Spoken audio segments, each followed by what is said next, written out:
What's up everyone, Alex here. This is the July edition of By the Numbers Game News. And if this is your first time watching this, I made this because many of us are so busy that we can't keep up with all the gaming news that are happening literally every single day. So I make this videos to kind of get caught up in a couple of months worth of news and package them into a small video that is digestible and allows us to actually celebrate the things that are happening in gaming. And maybe secretly there's a part of me that wants us to enjoy numbers again, because who doesn't like numbers? I guess if you don't like math.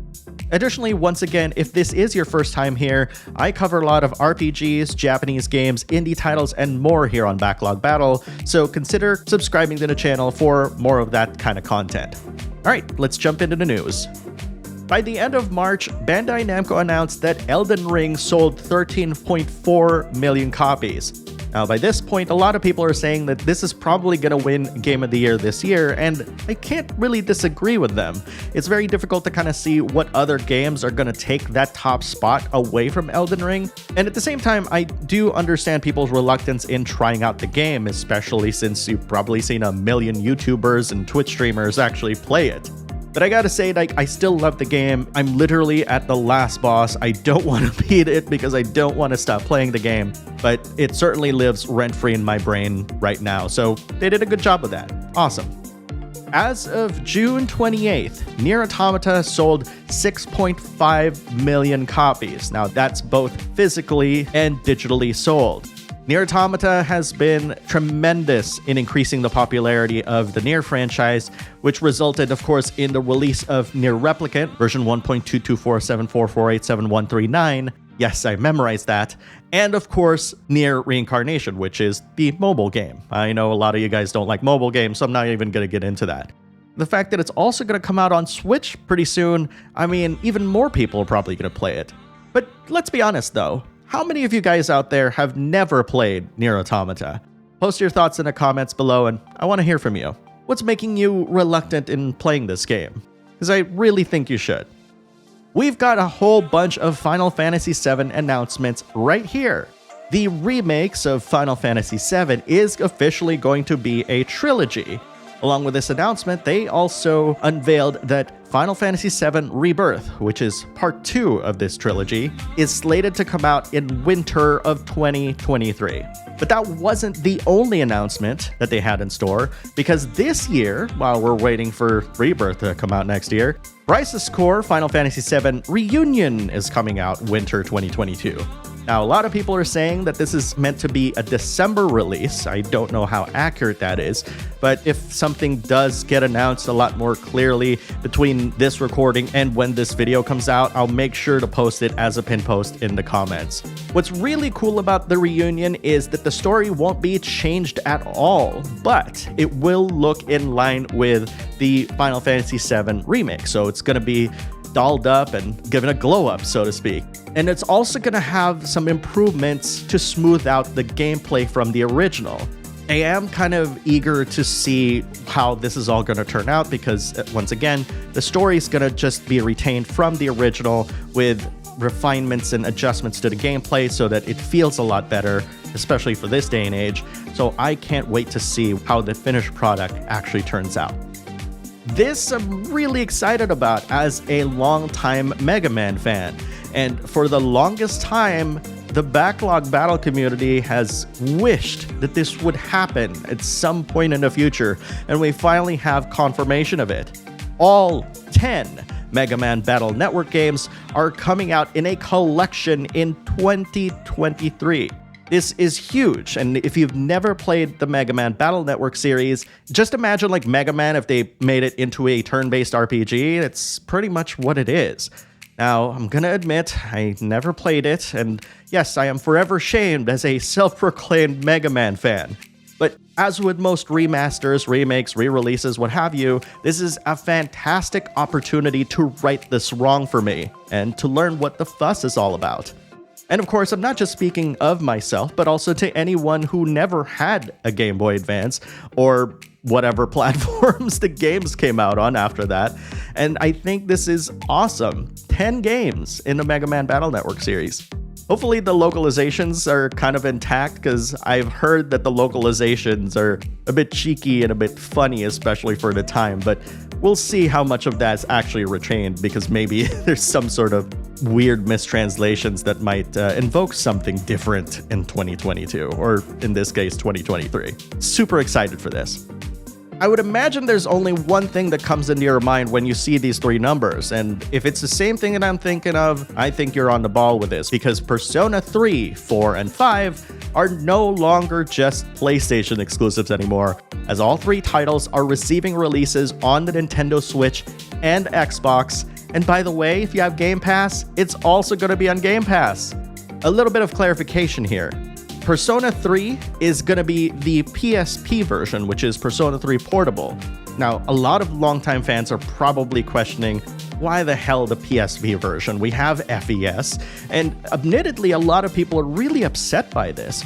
And I kind of can relate, because for one, the presentation of the PS2 version is a lot more in line with Persona 4 and of course Persona 5 Royal here, because it's less kind of visual novel presentation and more like a traditional kind of RPG experience. But at the same time, when I look at the features of Persona 3 Portable, you get the femme protagonist, you also get new social links that are specifically hers that you just don't find in the FES version.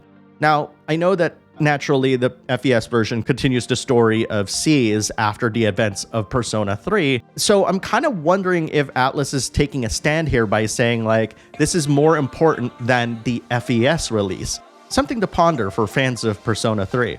The version of Persona 4 and 5 are going to be Persona 4 Golden and Persona 5 Royal, and those are basically the updated, enhanced versions of the base game. I love these two games. It's kind of hard to not recommend all three of these games for the Switch or the Xbox, and I only see Game Pass fans really having like literal hundreds of hours of enjoyment just playing these three games. I can't wait until this comes out. It seems like Persona 5 Royal is coming out first, and then it's going to be like 3 and 4 later. Either way, I can't wait to see people's first time experiences with this trilogy of games. So it was Dragon's Dogma's anniversary recently, and we didn't get footage of the game, but they literally confirmed that Dragon's Dogma 2 is actually coming out. Now, there is no official release date, and once again, no gameplay, but rest assured that if this series, By the Numbers Game News, continues, we'll definitely announce it in a future video. But until then, if you're a huge fan of games like Monster Hunter, or of course the original Dragon's Dogma, and in a way Devil May Cry tangentially, I think Dragon's Dogma 2 should be in your watch list as the months unfold, because I think this is going to be a really awesome game. Probably as seminal as Monster Hunter World before it. Moving along, Final Fantasy XV sold 10 million copies. When I announced this in the community tab, so many of you were down on this, and you were comparing it with other games that hit 10 million, but never telling you which specific games hit the 10 million mark. I don't want to put too much of a spotlight on this, but you gotta realize that games reaching a 10 million units sold milestone is not a mean feat. It doesn't matter if it took like 10, 15 years, it really doesn't matter. The fact that it sold 10 million is huge, bar none. And for fans of Final Fantasy XV, this is big, and don't let anyone take that away from you. And in case people are wondering what this team is working on next, they are working on Forspoken, which leads me to delays. Forspoken was supposed to come out this year. That got delayed to January 24th, 2023. According to the developers, they are kind of polishing it a bit more, so I'm hoping that the extra months is going to lead to some great optimization and hopefully a smooth experience. I made a video on this a long time ago and why this is a big deal to me. If you want to check out why this is different compared to like all the other works that this team has made or any other open world game, I highly recommend checking out that video, which is linked in the card shown and also linked in the description of this video. The other game that I featured that I seriously thought had a good chance of coming out later this year as one of the 5 upcoming Japanese-style RPGs that you should pay attention to, Sea of Stars, has been delayed to sometime 2023. Now again, I'm not going to poo-poo this because delays are only going to be a good thing for these games. It's very rare for delays to actually result in bad titles. And I think that the extra polish that this team can put on Sea of Stars is going to make this into an incredible release when it finally comes out next year. And last but certainly not least, you're probably confused by the huge set of numbers in front of you. That's actually the release date for Valkyrie Elysium and Lenneth this year. 9/29 actually represents Valkyrie Elysium's console release, and the second set of numbers is actually the Steam release. So once again, September 29th is for the console release of Valkyrie Elysium, and the Steam release is coming out on November 11th. What's also coming out on September 29th is a port of the PSP exclusive Valkyrie Profile Lenneth. And this is a big deal because Valkyrie Profile Lenneth was never released digitally on the PSP. This is also included in the deluxe edition of Valkyrie Elysium, but I should point out that this port is not available on Steam. I've been trying to get a copy of Valkyrie Profile Lenneth, and I'm so happy I won't have to pay like upwards to about $300 to just be able to play this game. And those are the game news for the past 2 months. So I am kind of curious, which item of the things we talked about really excites you? There's a lot of news here, from Mega Man fans to Final Fantasy fans to even Valkyrie Profile fans. I want to know what fandom you belong to in the comments below so we can talk about it. But don't forget, 2022 is yet another great year for gaming. And just as a reminder, I do make upcoming games videos every month to kind of let you know which games are coming out that month. And before I go, if you really enjoyed this video and found this helpful, please consider joining my Patreon at patreon.com/backlogbattle, where you can gain early access to my videos. Every little bit helps this channel. Thanks for watching, and I'll see you in the next video.